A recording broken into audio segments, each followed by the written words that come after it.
This is a product review of Walthers Proto, an EMD GP35 in Gulf Mobile in Ohio paint.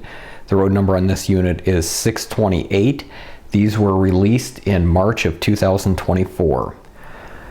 Let's go ahead and jump to a sound check and also a review of the functions, and then stick around after that.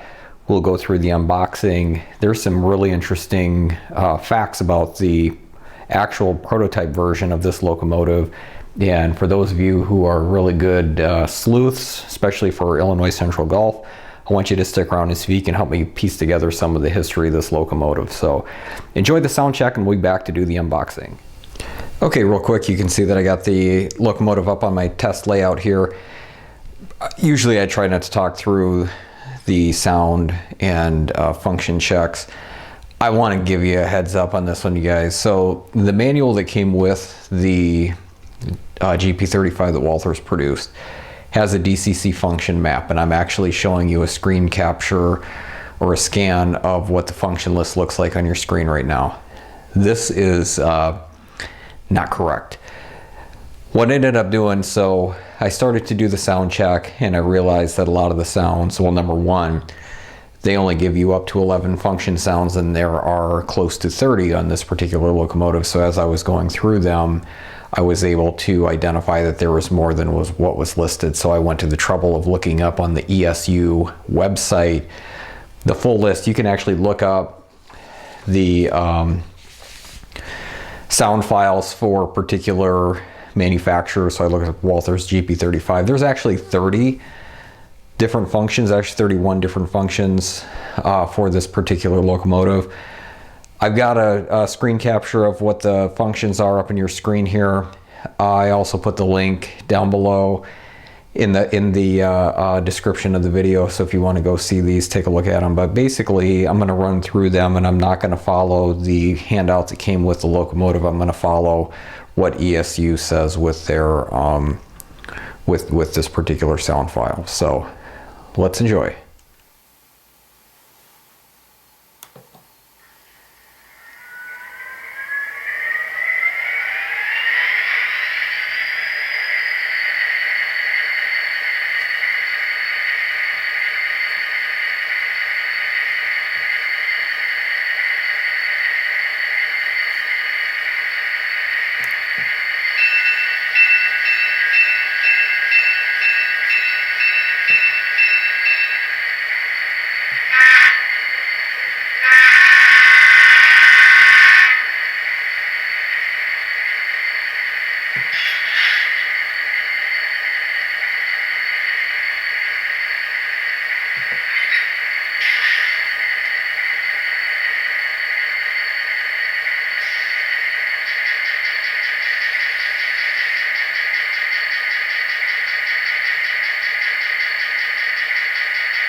Okay, I hope you found the sound check to be pretty neat, pretty cool.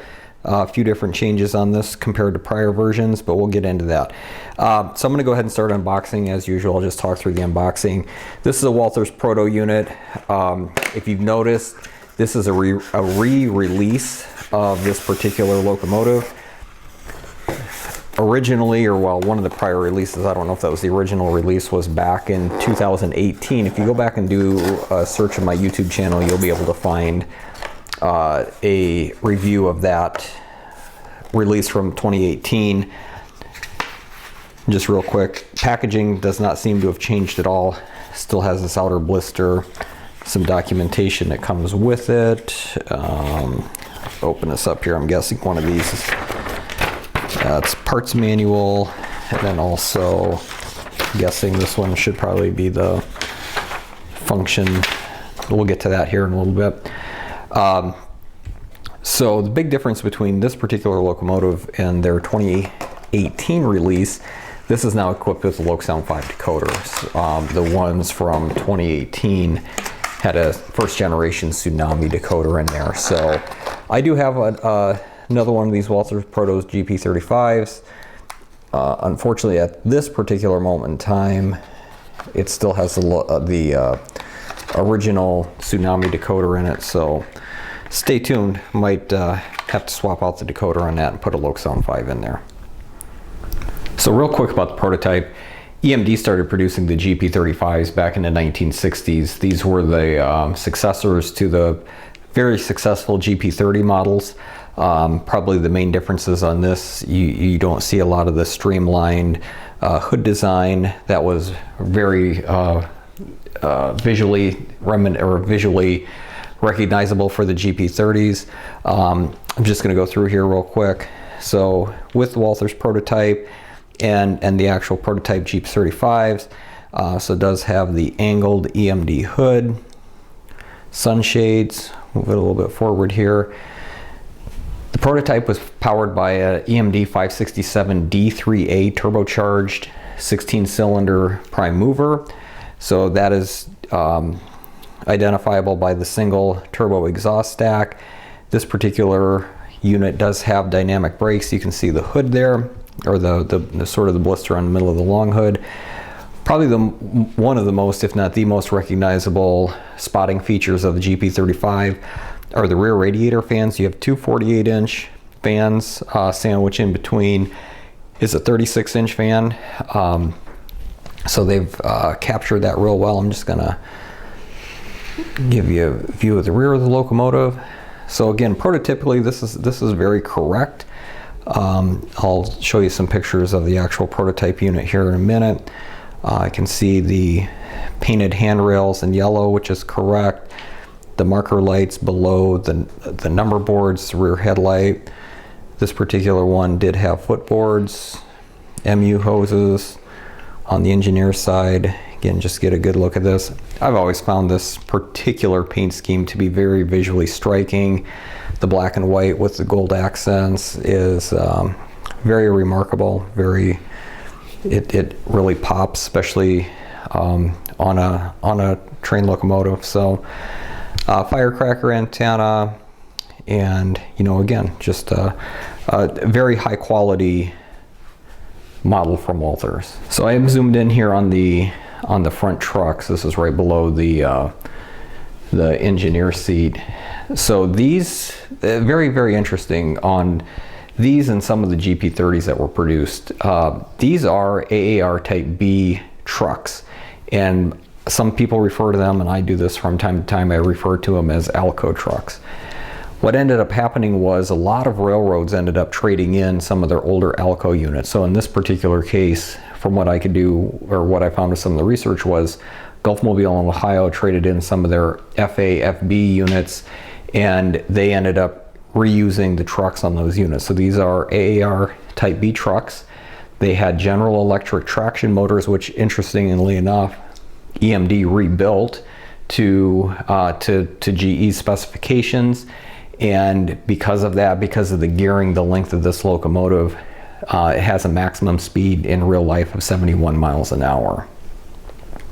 Here's just another view of This is one of the rear trucks on the fireman's side.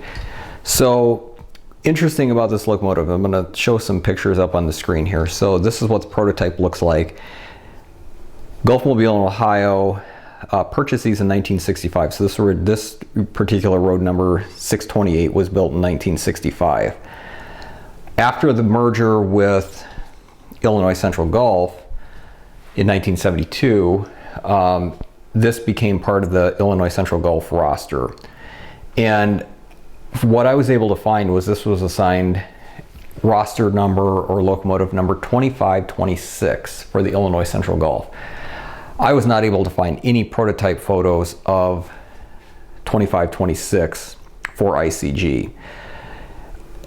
I'm not sure that this locomotive was ever repainted in the orange and white. So several of the units, and I can find pictures of them, and actually Walthers made some Illinois Central Gulf GP35s, which were repaints of the GM&O units back about 5-6 years ago. You can find that video on that on my YouTube page as well. But I was never able to find anything. So if you're watching this video, you're probably an ICG fan like I am, Illinois Central, ICG, Gulfmobile in Ohio.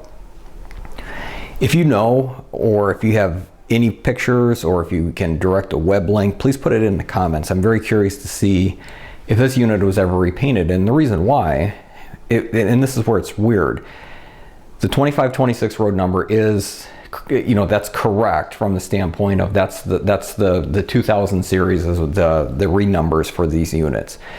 But eventually Illinois Central, or ICG, sold this off to Vulcan Materials. So VMV is the reporting marks for that unit. You can see it up on the screen here. This unit, after it was sold off, still retains all the GM&O paint, still has if you look at the number boards, it still has number 628. So this is why I'm very confused about what happened to this locomotive. I doubt that they painted it ICG white and orange and then repainted it back GM&O to sell it off to Vulcan. So that's where the mystery is. I want to know, why was this assigned road number 2526? Did they change the number boards back? I mean, there's just a lot of questions I have. So for the best that I can find, that is correct, that it was 2526 for ICG, but obviously after that it was sold to Vulcan and eventually scrapped as the GM&O black and white paint. So interesting. So since I did a demo of this unit and did a full product review back in 2018 when this came out, I'm not going to do any operation running with this unit for this video. Please stay tuned, keep an eye on my channel. I do have some plans for some operations video with this unit, and hopefully a new decoder, redecoded 2018 version that also has the Loc-Sound 5, so I can run them as a consist. So thanks for joining me. If you have any questions, please drop it in the chat. Otherwise, take care and happy railroading.